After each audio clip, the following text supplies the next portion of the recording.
우리는 결코 자신의 탄생과 죽음을 체험할 수 없습니다. 죽음이 두렵나요? 내가 사라져 없어진다는 사실이 무섭고 공포스럽나요? 인간의 모든 불안과 두려움의 근원은 죽음으로 인한 자아의 소멸입니다. 태어나는 순간 우리는 죽음을 향해서 달려가고 삶을 붙들고 행하는 몸부림은 전부가 이 죽음으로부터 도망치기 위함입니다. 그런데 우리는 죽음이 왜 이리도 무섭고 두려운 것일까요? 어쩌면 죽음은 길고 긴 잠에서 깨어나듯 그렇게 우리에게 명료한 암과 무한한 자유를 안겨주는 것일 텐데 우리는 왜 그것에 저항하는 것일까요? 죽음을 두려워하고 저항하는 것은 우리의 에고입니다. 에고에게는 물질의 육신의 죽음이 곧 자기 소멸을 뜻하기 때문입니다. 그래서 그토록 죽음에 저항하고 두려워하는 것이지요. 하지만 조금만 고요히 들여다보면 죽음이 그토록 무섭고 두려울 이유가 하나도 없음을 알 수 있습니다. 당신이 죽음이 두려운 이유를 구체적으로 하나하나 종이에 적어보십시오. 무엇 때문에 죽음이 그리도 두렵나요? 죽음으로 가는 길에서 마주하게 될 육신의 고통 때문에 자기가 그동안 살면서 쌓아오고 이룩해 놓은 것들을 놓고 가기가 아쉬워서 내가 죽으면 남게 될 가족들의 슬픔과 고통이 마음 아파서 또 무엇이 있을까요? 내가 소멸한다는, 내가 사라진다는, 나라는 것이 없어진다는 것에 대한 막연한 공포 아닌가요? 우리는 나라는 것에 굉장히 집착합니다. 나의 몸, 나의 명성, 나의 지식, 나의 가족, 나의 재산, 나의 인기. 이렇게 나라는 것이 붙는 것은 자신과 동일시하여 만일 그것들이 없어지거나 해를 입게 되면 우리는 자기 존재가 상실된 것처럼 슬퍼하고 괴로워합니다. 여기에 죽음이라는 것은 이 모든 것을 일시에 소멸시켜버리는 그야말로 에고에게는 가장 강력한 적이 됩니다. 에고는 무슨 수를 써서라도 죽음을 피하고 싶어 발버둥을 치게 되는데요. 이로 인해 우리 무의식에 죽음에 대한 막연한 공포와 두려움이 자리 잡게 된 것입니다. 두려움이란 우리가 알지 못하는 막연한 것에서부터 비롯됩니다. 두려움에서 벗어나려면 똑바로 직면하고 부딪혀 그것의 실상을 알아야 합니다. 죽음에 대한 두려움도 마찬가지입니다. 막연히 죽음이 두렵고 공포스럽다 라는 감정으로부터 나와서 그것의 실체를 똑바로 바라보고 마주하십시오. 죽음이 왜 두렵고 무섭나요? 탄생과 죽음이 무엇이 다른가요? 생겨남과 사라짐은 너무나 당연한 것이고 소멸이 없으면 탄생도 없다는 진리를 알면서도 당신은 무엇에 그리 집착하고 있나요? 지금 당신이 내 것이라고 움켜쥐고 있는 그것들이 정말로 당신의 것인가요? 몸에 대한 집착은 에고의 것이지 내 것이 아닙니다. 죽음을 두려워하고 무서워하는 것 또한 에고이지 진정한 나는 아닙니다. 이 몸이 나라고 주장하는 에고의 속임수에 넘어가 거기에 덩달아 휩쓸릴 필요가 없습니다. 탄생도 죽음도 생각일 뿐입니다. 우리는 결코 자신의 탄생과 죽음을 체험할 수 없습니다. 본인의 태어남을 기억하는 사람도 없고 자기의 죽음 또한 절대로 체험할 수 없습니다. 그러했을 거라는 짐작이나 앞으로 그럴 수 있을 것이라는 추측일 뿐입니다. 우리는 오직 지금만을 경험할 수 있을 뿐입니다. 이 말은 당신은 실제로 태어난 바가 없으며 그러므로 죽을 수도 없다는 뜻입니다. 당신의 경험하는 세상의 삶의 이야기는 전부 당신의 생각 안에서 이루어지는 것입니다. 우리는 그 생각을 진실이라 믿고 그 안에서 울고 웃으며 삶을 여행하고 있습니다. 가만히 당신의 세상을 바라보십시오. 당신의 생각이 아닌 것이 있나요? 그러니 미리 겁먹거나 두려워하지 마세요. 삶에서 주어지는 그 어떠한 것도 내 의지에 반해서 일어나는 일은 없습니다. 설사 그것이 죽음일지라도 내 허락 없이 나에게 일어나는 법은 없습니다. 산다는 것은 성장을 의미하고 성장에는 결코 멈춤이나 후퇴는 없습니다. 팽창의 시계를 거쳐 소멸로 수렴하는 시기 또한 성장입니다. 모든 성장을 축복하고 환영하십시오. 꽃을 피우고 열매를 맺는 팽창의 성장뿐만 아니라 잎을 떨구고 소멸의 시간으로 향하는 수렴의 성장 또한 기뻐하고 즐기십시오. 꽃이 예쁘다고 계속 가지에 매달아둘 수 없고 열매를 맺기 위해선 꽃이 반드시 떨어져야 하듯이 내게 지금 존재하는 것들 또한 때가 되면 하나씩 자연스럽게 놓아주어야 함을 받아들여야 합니다. 삶에서 일어난 그 어떠한 일에도 저항하거나 미련을 갖지 마세요. 봄, 여름, 가을, 겨울의 마땅한 변화 앞에 어느 한 계절을 붙잡고 집착하지 마십시오. 지금 이 순간의 모든 것이 정확히 있어야 하는 그대로의 모습임을 알면 삶의 모든 변화를 기꺼이 받아들이고 환영할 수 있습니다.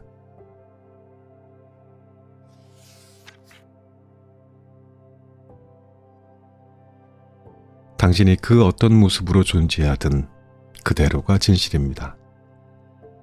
답답한 현실에 괴롭습니까? 초라한 자기 모습에 슬프고 화가 나나요? 보이는 현실이 어떻든 간에 그게 그 순간의 진실이고 당신이 그 어떤 모습으로 존재하든 그것이 당신의 완벽한 모습입니다. 우리는 끊임없이 자기 존재를 타인으로부터 인정받고 싶어 합니다. 그래서 자신을 증명하기 위해 부, 지식, 명성, 권력 등 나를 대단한 무언가로 만들어줄 것이라 여기는 것들을 추구하느라 삶의 에너지를 다 써버리게 됩니다. 하지만 내면에서 자신이 보잘것없다는 생각과 전쟁 중이라면 바깥에서 제 아무리 많은 부와 명예와 성공을 이룬다 해도 당신은 결코 행복해질 수 없습니다. 겉을 아무리 화려하고 값비싼 포장지로 둘둘 감아도 당신의 존재 상태는 그대로이기 때문입니다. 행복은 얼마나 많이 소유하고 높이 올라가느냐의 문제가 아니라 지금 이 순간에 자신과 세상을 어떻게 경험해내는지에 대한 나의 존재 상태입니다. 당신 내면의 존재 상태가 가난하다면 온 지구가 통째로 주어진다고 해도 당신은 결코 행복해질 수 없습니다. 그러면 어떻게 하면 자신과의 전쟁을 끝내고 진정한 행복과 평화의 상태에 머무를 수 있을까요? 나 자신이 이대로 온전하고 완벽하다는 것을 받아들이면 됩니다. 나는 누구에게도 내 존재를 증명할 필요도 인정받을 필요도 없는 그 누구와도 비교 불가능한 유일하고 온전한 존재임을 알아차리는 것입니다. 세상의 모든 존재는 각자 자신의 정확한 모습대로 존재하고 거기에서 어디 더하거나 뺄 필요가 없이 그대로 완벽합니다. 어떤 기준으로 서열을 매길 수도 없고 비교나 판단 자체가 불가능한 그대로의 존재인 것입니다. 길가에 핀 작은 들꽃 하나조차도 눈에 띄지 않는다고 해서 대충 피는 법이 없이 생긴 모습 그대로 최선을 다해 자신을 표현해내고 누가 더 이쁘고 큰 꽃을 피우는지 결코 비교하지 않습니다. 유치하고 이기적인 인간만이 여기에 우열을 가리고 경종을 따질 뿐이지요. 자신을 기준으로 삼으세요. 타인과 비교해 스스로를 평가하거나 재단하지 말고 그 누구에게도 자신 존재를 인정받을 필요 없이 온전히 자신으로서 존재하세요. 자신에 대해 갖는 모든 판단과 분별, 우월감과 열등감은 생각이 지어낸 이야기에 불과합니다. 당신은 그 누구보다 더 낫지도 못하지도 않는 그대로의 존재입니다. 타인과의 비교를 통해서 자기의 존재 가치를 매기는 그런 우스꽝스러운 어리석은 세계에서 그만 빠져나오세요. 모두 다 당신이 만들어낸 세계입니다. 그 세상 속의 타인들은 아무도 당신을 신경 쓰지 않습니다.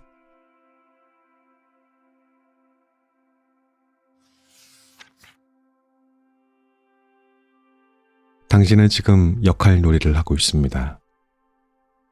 당신의 삶에서 맡은 배역은 무엇인가요? 그 배역 속에 당신은 어떤 모습인가요? 당신은 그 역할이 마음에 드십니까? 우리는 모두 역할 놀이를 하고 있습니다.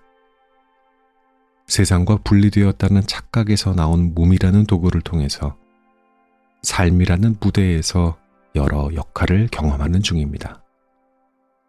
문제는 우리가 자기 캐릭터에 너무 몰두한 나머지 이것이 자신이 맡은 배역이라는 사실을 잊어버리고 그것과 자신을 동일시해 버린다는 사실입니다.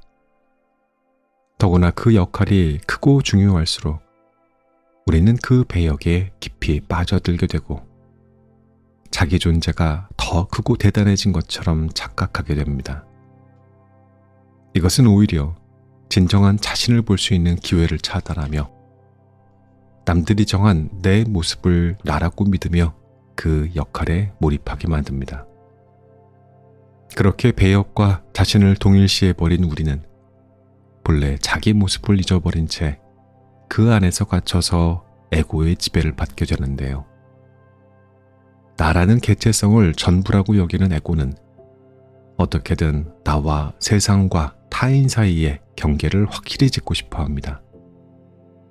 그래서 타인으로부터 나를 구별되고 돋보이게 할 경계의 성을 높이 쌓는 것을 중요시합니다. 나의 소유물, 나의 지식, 나의 권력, 나의 명성, 이렇게 나를 중요하고 대단하게 보이게 할 자신을 부풀릴 만한 것들을 추구하게 되고 거기에서 행복과 자유를 찾으려고 합니다.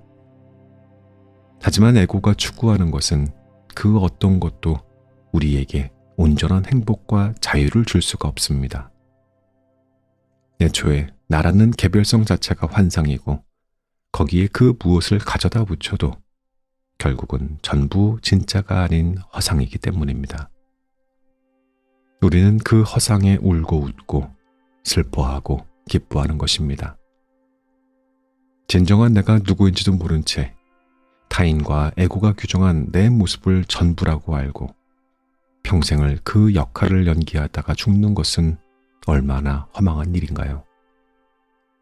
이게 나야 라고 믿고 있는 내 모습, 이게 너야 라고 남들이 정해준 내 모습, 이것은 모두 자기 생각이 지어낸 관념이고 에고가 지어내는 드라마 속의 내 모습입니다. 진짜 내가 누구인지를 알기 위해서는 에고가 말해주는 나에게서 떨어져 나와 자신을 바라볼 수 있어야 합니다. 내가 맡은 배역과의 동일시에서 벗어나 관객의 눈으로 그 역할을 해내는 자신을 바라볼 수 있어야 합니다. 나라는 이름에 붙은 모든 수식어와 치렁치렁 매단 장식을 다 걷어내고 자기의 맨 모습을 마주할 때 삶에 대한 중요성과 심각성의 무게가 사라지면서 자신을 제한하던 것으로부터 자유로워질 수가 있습니다. 관찰자가 되십시오. 나의 모든 생각, 감정, 행동을 한 발 떨어져 제3자의 자리에서 무심히 관찰하는 자신을 느껴보십시오. 나라는 좁은 개체성을 벗어나야 자신의 본래 모습이 보입니다.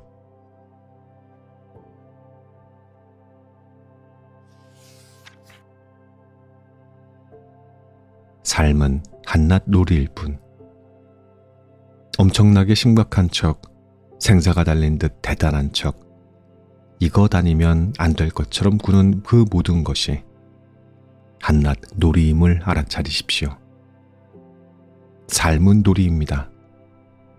그 어느 것 하나 놀이가 아닌 것은 없습니다. 아무리 내가 쥐고 있는 것이 진리인 것 같고 진실인 듯 느껴져도 모두 다 게임의 규칙일 뿐입니다.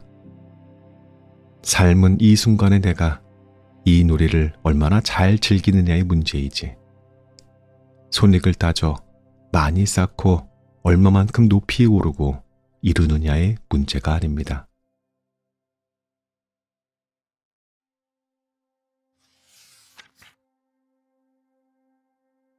우리는 이미 정해진 프로그램대로 살고 있을 뿐입니다.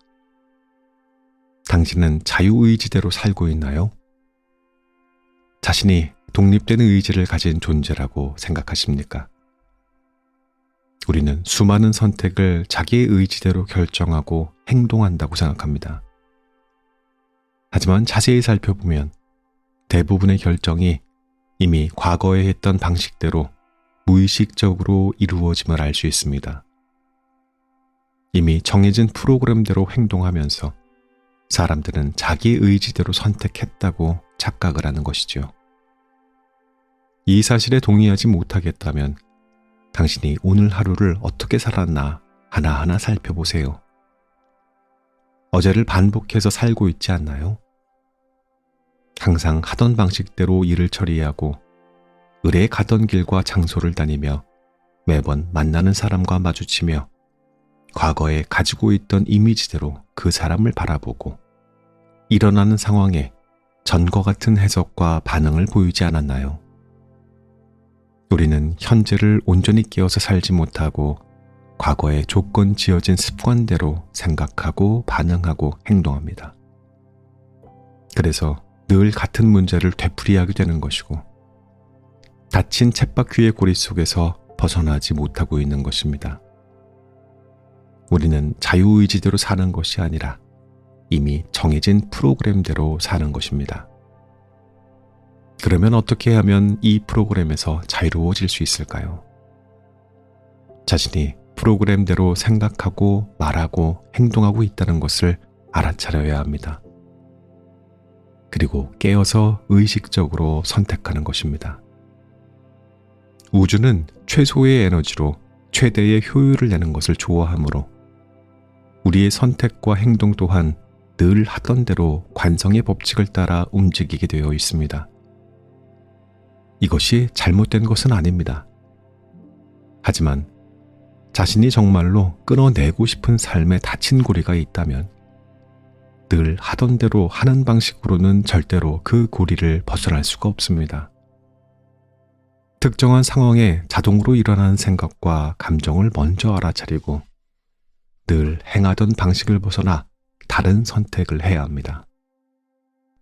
이게 쉬운 일은 아니지만 알아차림과 노력만 있으면 얼마든지 가능합니다. 이미 깊이 골이 나버린 물길을 돌려 새로운 길을 내기 위해서는 더 깊은 골을 계속해서 파야 하듯이 생각이 흐르던 마음의 홈을 내가 원하는 곳으로 흐르게 하기 위해서는 의식적인 애씀과 노력이 필요합니다. 알아차리는 연습을 해보세요. 내 안에서 일어나는 생각과 감정을 나와 동일시하지 말고 한 발짝 멀리 떨어져서 바라보십시오. 그렇게 나로부터 떨어져 관찰자의 눈으로 나를 바라보면 내게 주입된 무의식의 프로그램이 무엇인지가 보이고 그 안에서 나올 수 있는 힘이 생깁니다. 우리는 모두 생각에 갇혀 있고 관성에 갇혀 있고 시공간에 갇혀 있고 빛의 속도에 갇혀 있고 육신에 갇혀 있습니다. 똑같은 순간들을 영원히 반복하고 같은 공간 속을 계속해서 맴돌며 생각이 지어내는 착각 속에서 같은 이야기를 끊임없이 반복하고 있습니다. 이미 정해진 무한히 반복되는 프로그램에서 무력하게 끌려가지 않을 수 있는 방법은 오직 깨어있음과 알아차림뿐입니다.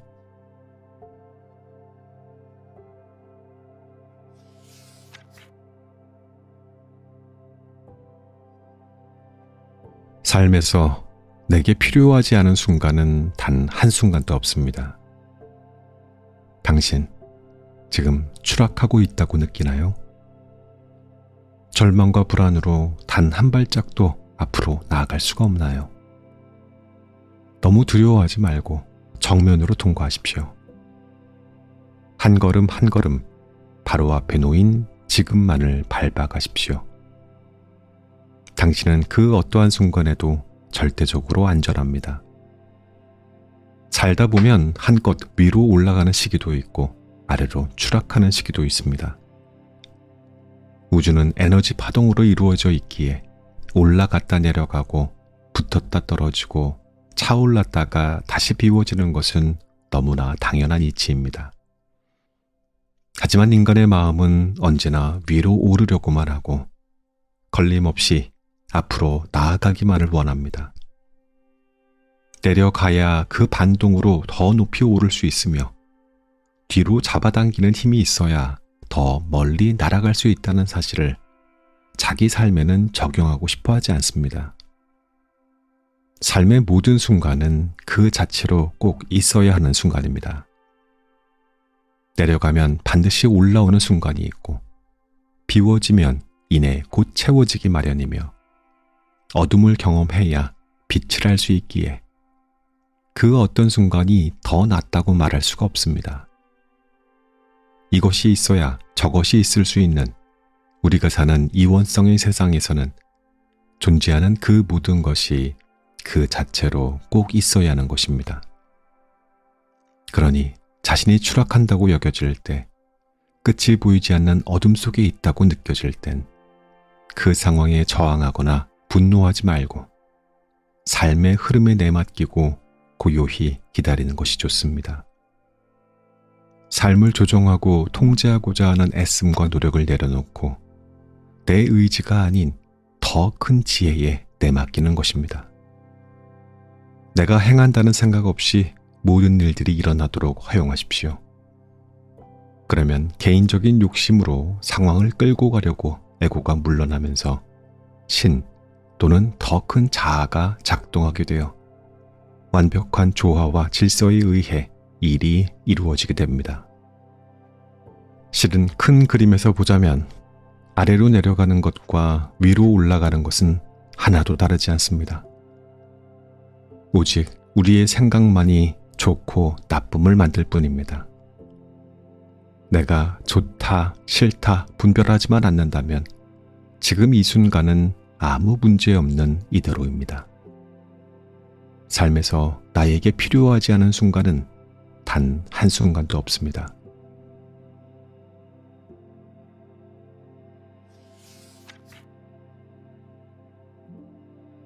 삶이 무엇을 던져주든 안전대를 맨 채로 롤러코스터를 타면서도 떨어질 것을 두려워하는 것처럼 우리는 삶이 조금만 요동을 쳐도 금방이라도 어떻게 될 것처럼 불안과 공포에 갇혀버립니다.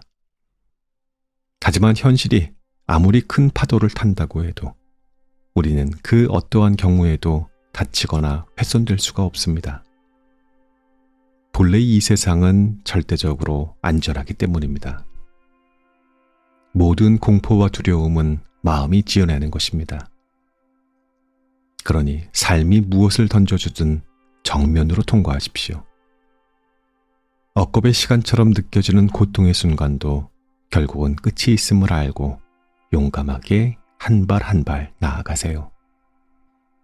그 어떠한 순간도 놓치거나 도망가지 말고 두 눈 똑바로 뜨고 깨어서 온전히 겪어낸다면 삶이 나를 위해 준비한 선물을 만나게 됩니다.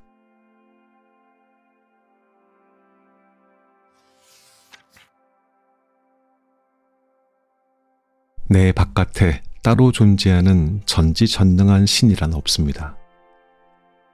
당신에게 있어서 신은 어떤 존재인가요? 당신은 신을 무엇이라고 생각하나요? 대부분의 사람이 생각하는 신이란 내 바깥에 있는 전지전능한 능력을 지닌 보이지 않는 어떤 큰 존재를 말합니다. 또한 착한 일을 하면 상을 주고 나쁜 일을 하면 벌을 주는 그런 심판자의 존재로 생각하기도 합니다. 하지만 과연 옳고 그름을 나누며 선과 악을 심판하여 자기 뜻을 따르게 하는 자는 복을 주고 그렇지 못한 이에게는 벌을 주는 그런 존재가 신일까요? 이 세상을 창조해 놓고는 저 위 어딘가에서 인간들이 잘하는지 못하는지를 지켜보는 그런 존재가 신일까요? 우리가 신을 자신과 분리된 내 바깥의 어떤 존재로 여기는 이유는 자기 안의 신성을 알지 못하고 자신을 제한된 육체로 국한하기 때문입니다. 물리적인 육체를 자신이라고 여기는 인간은 몸이 지닌 한계로 인해서 한없는 무력감을 느끼게 되고 그로 인해 나보다 더 큰 전지전능한 신이라는 존재를 만들어내게 됩니다. 여기에서 선과 악이 나오고 심판이 등장하게 되는데요. 과연 선은 신이고 악은 신이 아닌 걸까요? 신이 이 세상을 창조했다면 선뿐만 아니라 악도 신의 창조물일 텐데 악을 신의 것이 아니라고 부정할 수 있을까요? 이것은 이원성의 세상에서 살고 있는 인간의 착각이고 오류입니다. 신과 분리되었다는 것도 우리의 착각이고 이 세상이 선과 악으로 나뉜다는 것도 인간의 생각이 만들어낸 이야기에 불과합니다. 이 세상은 통째로 신입니다. 세상 만물은 그 자체로 신이고 거기에 인간도 포함되어 있습니다. 세상에 존재하는 것 중에 신이 아닌 것은 없고 신의 힘이 작동하지 않는 것이 없습니다. 그러므로 신이 아니라고 느껴지는 것이 있다면 그것은 인간의 마음이 지어낸 분별일 뿐입니다. 본래 이대로 하나인 세상을 위와 아래로 나누고 이쪽과 저쪽으로 구분하며 선과 악을 만들어낸 우리의 분별인 것이지요. 만일 당신 안에 불안과 두려움이 있다면 그것은 생각이 만들어낸 허상이고 착각임을 알아차리십시오. 세상이 불완전해 보이고 눈앞에 현실이 결핍되게 느껴진다면 그 또한 자신의 분별이 지어낸 이야기임을 기억하세요. 신과 분리된 생각과 감정을 알아차리고 바라다 보면 신과 세상 사이, 나 사이에는 아무런 공간이 없음을 알게 됩니다. 모든 존재의 호흡에서 신의 숨결을 느껴보십시오. 신은 세상 만물을 통해 호흡하고 나누고 있습니다. 내가 행하는 게 아니라 신이 나를 통해 행하고 내가 숨쉬는 게 아니라 신이 나를 통해 호흡하고 있습니다.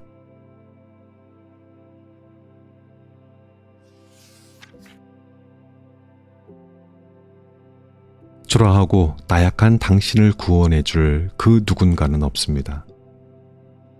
우리는 왜 타인과 사랑에 빠지는 것일까요? 나를 구원해 줄 누군가를 끊임없이 찾아 헤매는 이유는 무엇일까요? 그것은 마음이 만들어낸 자신에 대한 불완전한 이미지에 당신이 동화되어 있기 때문입니다. 에고가 만들어내는 당신의 자아는 어딘가 늘 부족하고 완전하지 않으며 상처받기도 쉽고 무력합니다. 그래서 당신의 에고는 이러한 자기 결핍감을 채우기 위해서 외부 세계에서 그것을 메꿀 만한 것들을 추구합니다. 사회적인 지위, 근사한 외모, 지식, 인기, 소유물. 이러한 것들이 모두 에고가 쫓는 자아의 대체물들인데요. 여기에 사람과의 관계도 들어갑니다. 내가 얼마나 대단한 사람을 알고 있고 근사한 사람과 사귀느냐에 따라 자기 자아 이미지가 멋있어 보이고 가치가 오른다고 착각을 하기 때문입니다. 하지만 이렇게 자기 이미지를 나 아닌 것들로 치렁치렁 매달아 아무리 화려하게 치장해도 그것이 진정한 자신이 될 수 없다는 것을 우리는 이미 알고 있습니다. 그래서 그 어떠한 것을 이루고 성취하고 가진다고 해도 일시적인 만족감만 있을 뿐 그 이후에 더 깊은 갈증과 허기만이 남게 됩니다. 대부분의 연인 관계도 이와 다를 바가 없습니다. 사랑에 빠진 사람은 상대의 있는 그대로의 본 모습을 사랑하는 것이 아닙니다.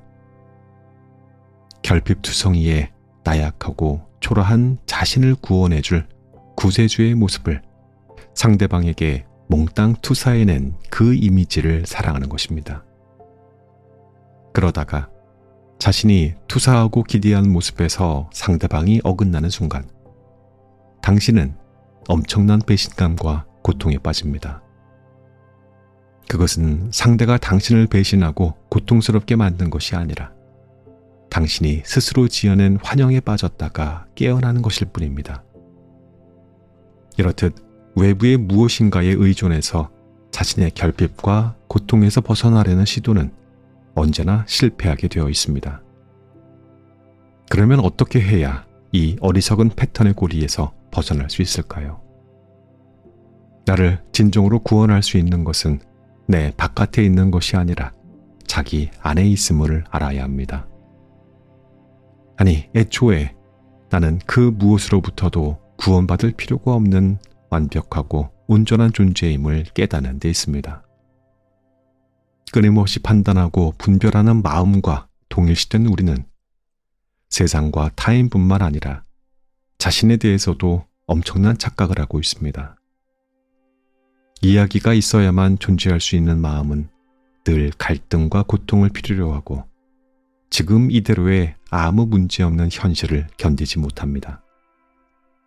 그래서 마음은 계속해서 우리에게 문제가 있다고 속삭이며 그 꼬임에 빠져버린 우리는 그대로의 현실을 보지 못하고 결핍과 고통을 만들어내게 되는 것입니다.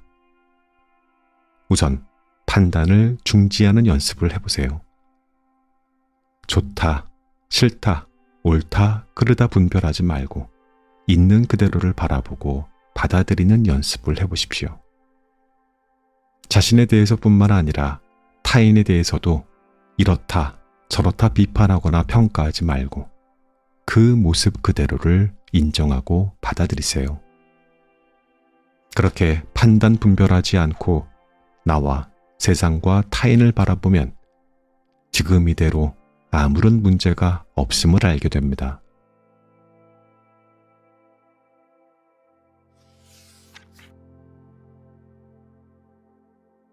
당신을 가장 힘들게 하는 그 사람이 당신 삶의 붓다입니다.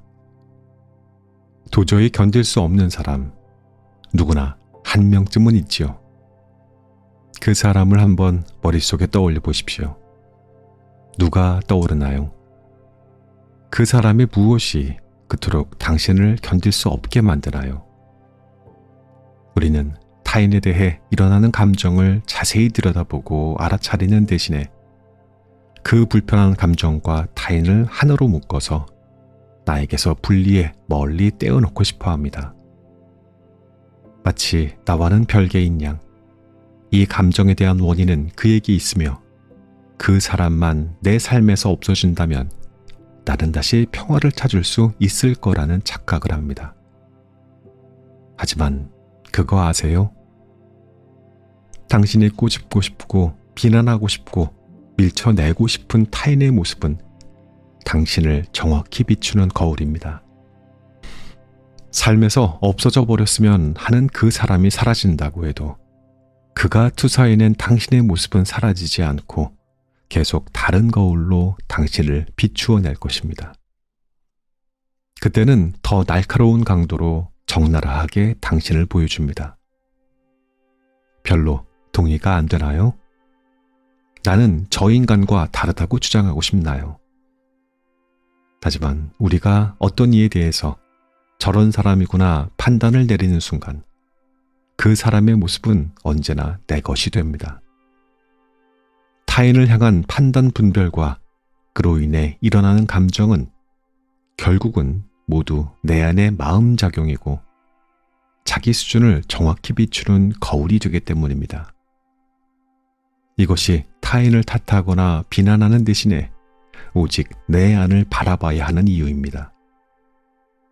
우리는 어떠한 상황이나 타인을 있는 그대로 바라볼 수가 없습니다. 그것을 인식하는 순간 자기 안에 있는 생각의 재료로 해석하고 받아들이기 때문입니다. 우리는 자기 안에 없는 것은 결코 인식할 수 없으므로 내 안의 모든 타인은 전부 다 내 생각이 지어낸 모습일 뿐입니다.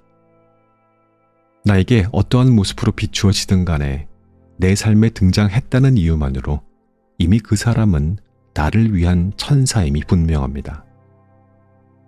그로 인해서 마주하고 싶지 않은 내 안의 감정을 직면할 수 있으며 타인의 것이지 절대 나는 아니라고 부정하며 저 구석에 처박아 놓은 내 모습을 인정하고 포용할 수 있는 기회를 주기 때문입니다. 당신을 정말 힘들게 하는 그 사람을 무조건 밀쳐내고 피하려 도망가지 말고 그대로 인정하고 허용해 보십시오. 그가 내 삶에 나타난 이유가 반드시 있을 것입니다.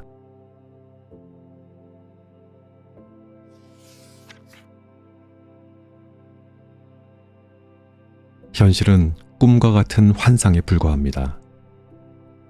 당신이 실제라고 생각하는 이 현실이 꿈일 수도 있다는 생각을 해본 적이 있나요?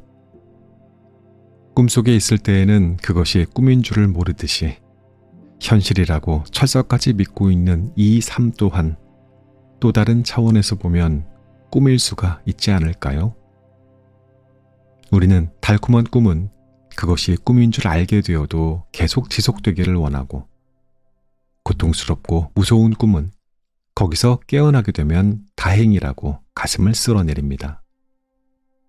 달콤한 꿈이든 괴로운 꿈이든 전부 다 깨고 나면 사라지는 허상일 뿐이고 우리가 사는 현실이라는 이 세상도 가만히 살펴보면 매 순간 변하고 사라지는 꿈과 같은 환상임을 알 수 있습니다. 자세히 가만히 살펴보세요. 우리가 실제라고 생각하는 현실이 잘 때 꾸는 꿈과 다른 것이 무엇인가요?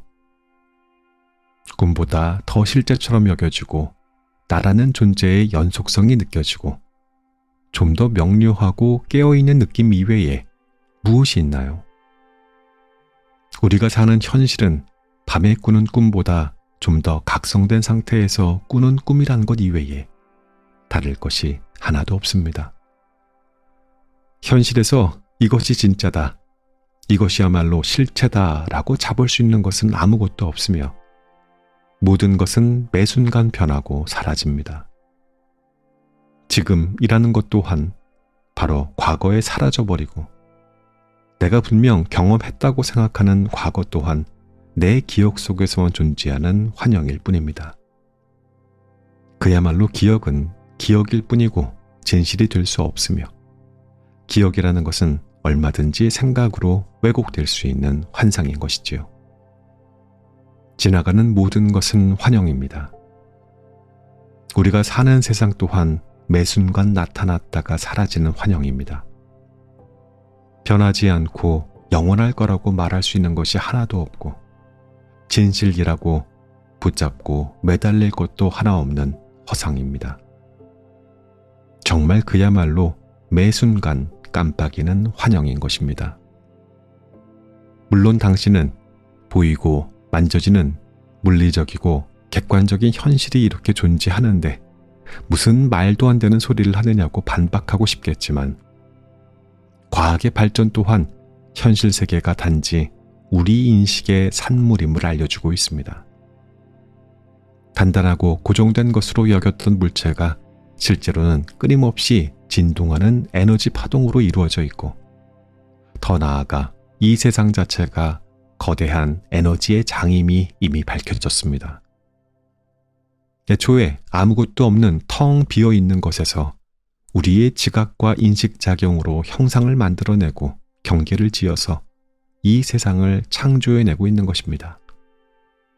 당신이 보고 느끼고 경험하는 이 세상은 온전히 당신의 인식 안에서 이루어집니다. 이 사실을 알아차리기 위해서는 세상을 생각으로 바라보는 대신 텅 빈 고요한 마음으로 바라봐야 합니다. 내가 이미 알고 있다는 생각을 내려놓고 저것은 무엇이다 이름 붙이지 말고 그냥 있는 그대로 바라보는 것이지요. 그러면 그동안 자신이 생각과 관념으로 세상을 그려내고 있었다는 것을 알게 됩니다. 삶에서 당신을 좌지우지하는 심각하고 중요한 일은 무엇인가요? 당신을 한없이 아래로 잡아당기는 삶의 무거운 짐은 무엇인가요? 당신이 꽉 붙들고 놓지 못하는 그것은 무엇인가요? 그 모든 것이 당신이 생각하는 것처럼 그렇게 심각하고 대단하고 중요한 것이 아닐 수도 있음을 알아차려 보십시오. 당신이 삶이라는 꿈에 너무 몰입한 나머지 그렇게 느껴지는 것일 뿐입니다.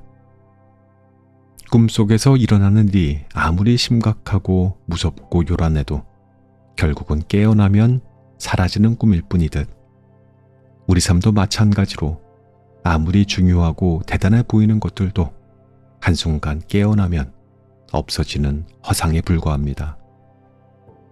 현실에 잔뜩 준 힘을 빼고 가볍게 즐겁게 놀이하듯 삶을 즐기십시오. 삶은 그리 심각하거나 중요하고 대단할 만한 것이 못 됩니다. 모든 것은 나라는 내 것이라는 집착이 만들어낸 무게입니다. 실제라고 여겨지는 이 현실에서 딱 한 발짝만 떨어져서 바라보면 그 공간 사이로 진실을 볼 수 있습니다.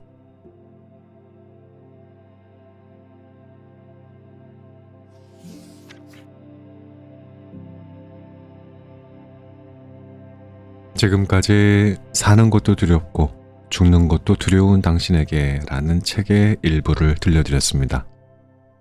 지은이 진세희, 펴낸 곳은 행복 우물입니다. 저자는 나는 누구인가 라는 근원적인 질문으로 이야기를 시작합니다. 이 질문은 단순한 철학적인 사색을 넘는 우리 존재의 본질을 탐구하는 여정입니다. 나라고 하는 생각을 내려놓으라는 작가의 조언은 마치 물이 그릇의 모양에 자연스럽게 담기는 것처럼 우리도 삶의 흐름에 자신을 맡기라는 의미입니다. 본래 정해진 나는 없습니다. 오직 나라는 생각만이 있을 뿐입니다. 이 문구는 우리에게 존재의 진리를 깨닫게 합니다. 진정으로 구원받을 필요가 없는 이미 완벽하고 온전한 존재임을 체험하라는 작가의 말은 깊은 울림을 전해주고요. 작가는 우리의 내면이 가난하면 아무리 많은 것을 소유해도 결코 행복할 수 없다고 말했어요. 우리는 물질적인 풍요 속에서도 공허함을 느끼며 소유와 성취를 통해 자신을 완성시키려는 시도가 결국에는 불안과 허물을 남긴다는 것을 깨닫게 된다고요. 이러한 깨달음은 우리가 무엇을 진정으로 추구해야 하는지를 생각하게 합니다. 이 책은 또한 우리에게 지금 이 순간을 온전히 살아가라고 조언해요. 우리는 과거의 상처와 미래의 불확실성에서 흔들리기보다는 지금 이 순간에 충실하며 삶을 받아들이는 법을 배우게 됩니다. 사는 것도 두렵고 죽는 것도 두려운 당신에게 이 책은 두려움 속에 갇혀 절망하고 상처받고 있는 우리 모두에게 전하는 따뜻한 위로였습니다. 이 책을 통해서 우리는 내면의 평화를 찾고 그 속에서 진정한 행복을 발견할 수 있을 것입니다. 작가의 조언이 참으로 신비로웠습니다. 책을 읽는 동안에 알 수 없는 이유로 눈가가 촉촉해지는 순간이 자주 있었습니다. 무슨 감정이었는지 정확히 잘 모르겠어요. 평화로움, 슬픔, 그리고 기쁨이 뒤섞인 감정이었어요. 일상의 소소한 순간들을 새로운 시각으로 바라보게 하고요. 새로운 시선에 대한 자극이 우리가 계속 책을 읽어야 하는 이유겠습니다. 책이 아니면 대체 어떤 무엇이 내 사고가 한순간에 머물지 못하게 다그쳐주는 역할을 할 수 있을까요? 자, 엔딩 음악 들으면서 저는 그만 물러가겠습니다. 또 다른 좋은 책과 함께 금방 돌아올게요. 그때까지 안녕히 계십시오.